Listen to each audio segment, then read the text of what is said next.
Segundo o IBGE, cerca de 24% da população do nosso país tem algum tipo de deficiência. São pessoas que enfrentam muitas vezes o preconceito e que também muitas vezes têm os direitos violados ou até desconhecem os próprios direitos. Vamos entender melhor esse assunto agora.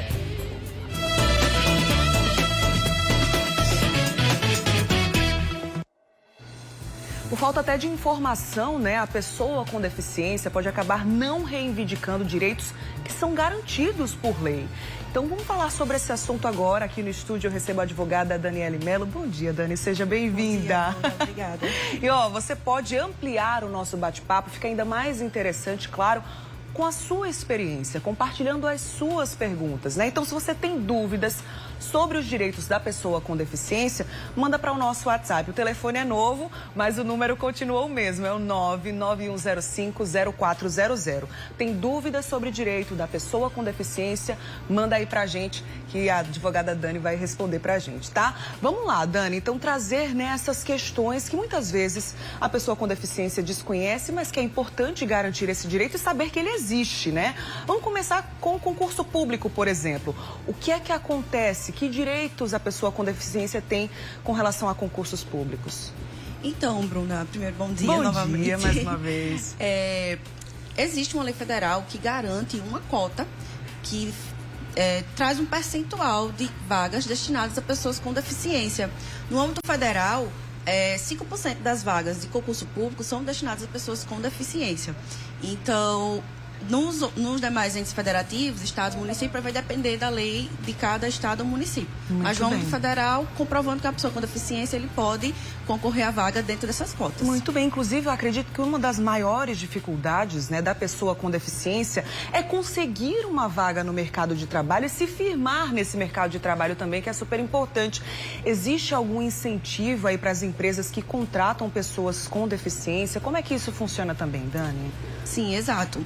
A lei, ela obriga que as empresas, a depender da quantidade de funcionários que ela tenha, destine um percentual de vagas para pessoas com deficiência. Esse percentual varia de 2% a 5% e, como falei, depende da quantidade de funcionários que a empresa tem.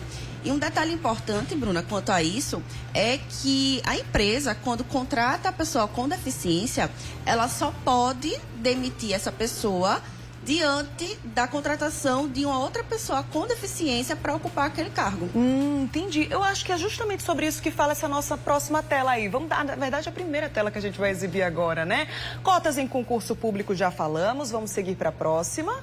Incentivo para as empresas contratarem, pessoas com deficiência nas seguintes proporções, que você já mencionou aqui, A próxima, garantia no emprego. Como é que isso funciona, Dani? Explica pra gente, você até já adiantou um pouquinho, Isso, exato.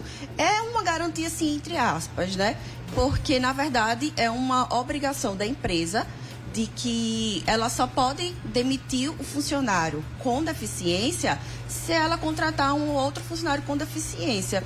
E só mais um detalhe, Bruna. Essa pessoa com deficiência pode ser também aqueles segurados que são oriundos do programa de reabilitação do INSS. Certo. Que também podem ocupar essa vaga destinada à pessoa com deficiência. Muito bem, são vários tipos, Dani? Se a gente for pegar aí um rol enorme, inclusive para atingir esses cerca de 24% da população aqui do nosso país. Por exemplo, temos uma pergunta aqui de um telespectador que quer saber se quem tem problema com epilepsia, ele diz, que toma remédio controlado, se tem laudo médico que comprova isso, ele quer saber se essa pessoa tem direito à aposentadoria, como é que isso funciona também.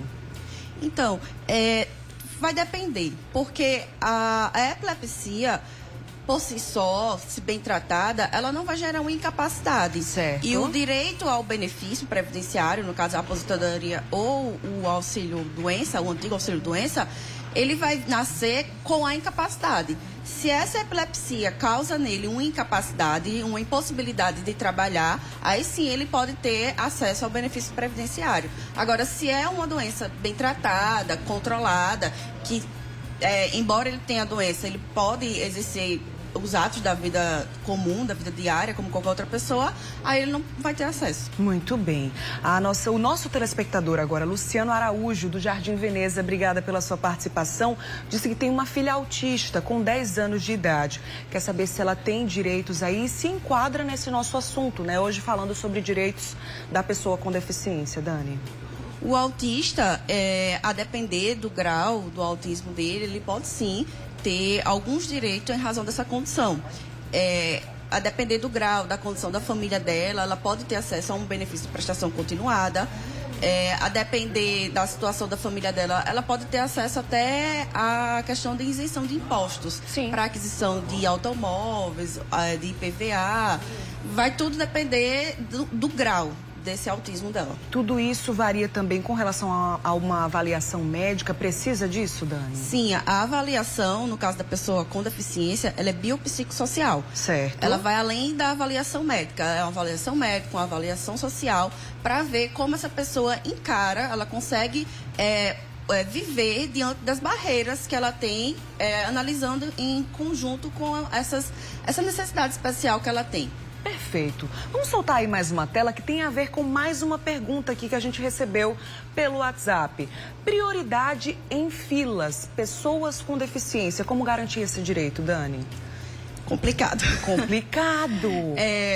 Complicado porque isso depende muito da cultura da sociedade. A sociedade, ela deve compreender que permitir o acesso da pessoa com deficiência até essa prioridade na fila é um direito da pessoa com deficiência e uma obrigação daquele que não tem deficiência. Sim. Então, assim, se por acaso houver essa dificuldade no exercício desse direito, tem que pedir ajuda ou auxílio das autoridades de fiscalização. E aí vai depender, pode ser polícia, se for o caso de crime, ou até PROCON, se for uma situação que envolva aí uma relação de consumo, depende da situação. Muito bem, a nossa telespectadora pergunta o seguinte: existe alguma punição para estabelecimentos que não tenham práticas de acessibilidade para a pessoa com deficiência? Hoje em dia já existe isso, Dani? Existe punição no âmbito do direito do consumidor. O PROCON, ele é um órgão responsável para fiscalizar isso. Perfeito. Olha só, a gente está recebendo aqui mensagem da Gabi, da Inclusão de Cabedelo. Muito obrigada, né? Ela disse que intérprete de Libras em rede nacional é direito garantido já. Já trouxe aqui mais uma informação pra gente. 26 de setembro é dia do surdo. E ela traz também uma opinião pessoal, dizendo que a verdadeira deficiência está no sistema. Você concorda, Dani? Concordo. Acho que a gente precisa evoluir muito para chegarmos a um ponto que a sociedade compreenda de que as pessoas com deficiência ela têm direito em viver de forma igualitária, como aquelas que não têm deficiência. É isto. Vamos soltar mais uma telinha aí? Vamos ver para a gente finalizar? Vagas reservadas em estacionamento. Hoje em dia, algumas, inclusive, já estão sinalizadas, né, Dani? Mas como também requerer esse tipo de direito assim no dia a dia? Como é que isso funciona? Eu acho que a gente esbarra no mesmo problema da questão das filas. É uma questão cultural. A sociedade ela precisa compreender que precisa respeitar o direito da pessoa com deficiência. Particularmente, eu fico muito revoltada quando eu vejo alguém ocupando uma vaga que é destinada à pessoa com deficiência. Pois é, né? A gente trouxe aqui alguns, né? Existem outros vários direitos da pessoa com deficiência. Se a pessoa não tem acesso a essas informações, mas quer se informar, tem alguma coisa, alguma listagem, algum documento para que essa pessoa tenha acesso a essa informação? Dani, onde procurar pesquisar? Bem, hoje a gente tem várias leis esparsas que garantem algum direito para a pessoa com deficiência. A mais recente, não diria mais recente, mas a mais impactante na sociedade que a gente teve é o Estatuto da Pessoa com Deficiência, que foi editado em 2015. Então, a pessoa ela pode procurar no site do Planalto essa lei, tentar ler, compreender. Se tiver dúvidas, existem vários órgãos, existe a promotoria os curadores, né, do MP em relação aos direitos da pessoa com deficiência. Existe a própria Defensoria Pública, que é um órgão que pode dar essa assessoria jurídica. Sim. E se tiver alguma dúvida a mais em relação a algum direito específico, pode procurar algum especialista. Muito bem. Recebendo aqui no Mulher Demais a advogada Daniele Mello. Obrigada pela sua participação. Sempre agradeço. Excelente, né? Muito didática, trazendo aí as informações para o pessoal. Obrigada. Até a próxima, Eu que agradeço, Dani. Bruna. Valeu. Ó, quero